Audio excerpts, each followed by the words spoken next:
观众朋友、网友朋友，大家好，我是付前少。最近央视新闻在报道歼十 C 战机的新闻中呢，曝光了歼十 C 换装了新型的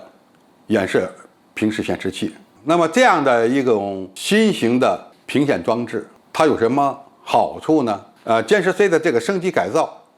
有什么意义呢？我们知道平视显示器是现代战斗机非常重要的一个装置。到目前为止呢，它已经发展了几代。那么什么是平视显示器呢？它是和下视显示器对比而言的。那么如果仔细的观察一下现代先进战机，你可以发现，在座舱的上方有这么一块玻璃板，这个玻璃板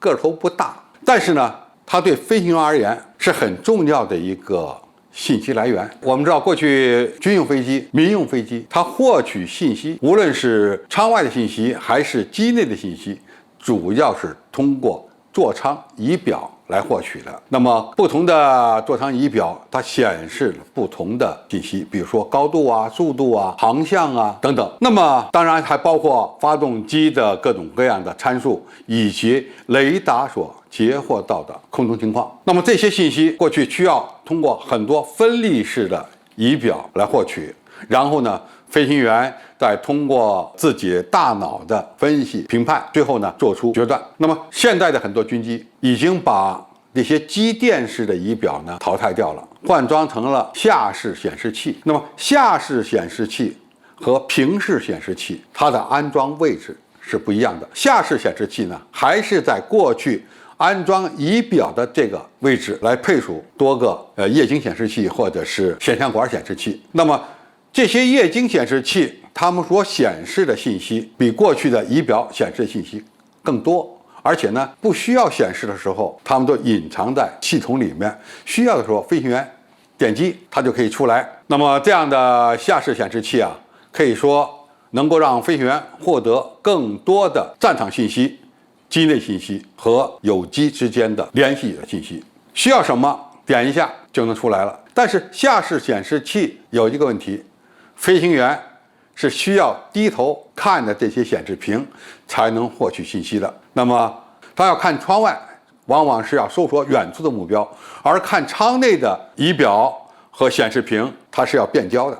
而且呢，还要适应一个短暂的时间。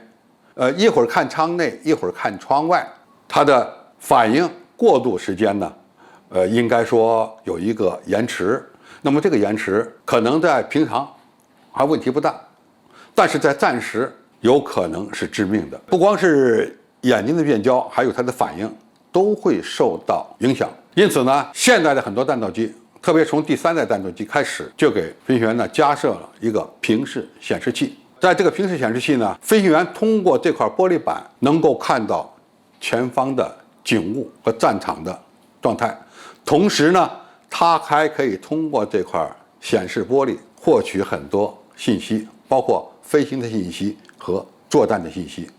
那么这些信息同时飞行员都能得到，而且基本上不需要做变焦的处理，是吧？一会儿看远方，一会儿看近方，这样的话呢，就可以大大的增强它的反应能力。那么过去的平视显示器主要显示的一些什么样的信息呢？飞行信息可能更多一点，比如说高度、速度这个俯仰角而且呢，还可以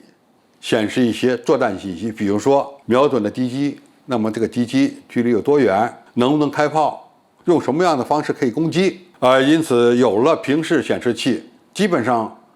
在很多情况下，飞行员不需要低头看座舱里的那些仪表和显示装置了，直接看屏显，它就能够完成大部分的操纵动作和作战动作了。那么现在歼十 C 所装的这种新型的远射平视显示器和过去的屏显有什么大的区别呢？从外观上看，它的屏幕更宽，是吧？透光的这种能力更强，而且色彩呢更柔和。关键是它显示的信息更多。以前很多需要用手触碰下视显示器获取的信息，现在呢可能通过新型的远射平视显示器就能够获取了。而且它的自动化程度能力更高，特别是比如说在起降状态下，它完全可以做到瞄准机场的某一个点，它就可以连续的给你显示各种各样参数，直到你安全的降落在机场上。那么空战过程中也是这样，大量的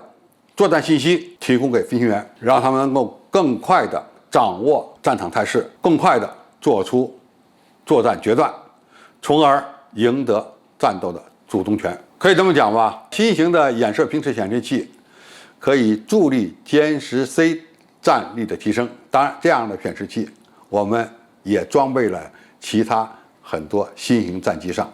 包括歼20这样的装置能够研发成功，应该说是不容易的。全世界没有几个国家能够自主开发新型的眼射型频次显示器，而中国是其中之一。